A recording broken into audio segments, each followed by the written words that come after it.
Cây hút nó tạm cối lắm ạ.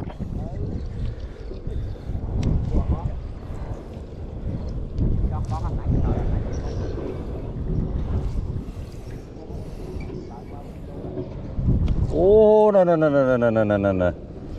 phần này lại một là chó mà.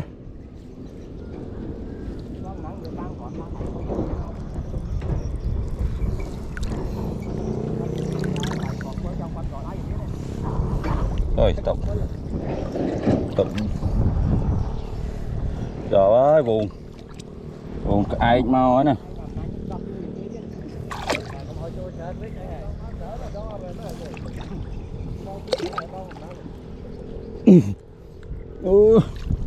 Trời mà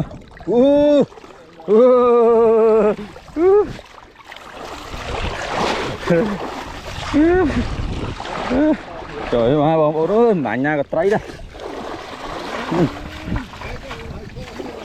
Trời anh đi phải nhắm phê ui khôn mà bên mặt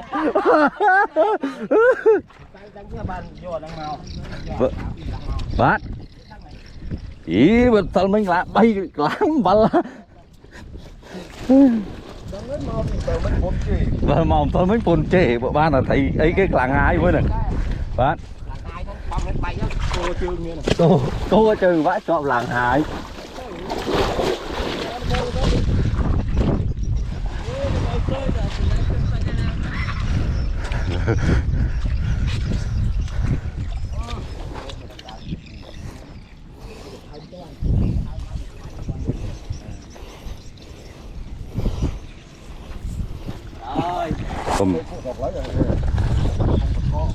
Ở đây bộ này tàu nó đang tàu ná cục phình cục ấy á.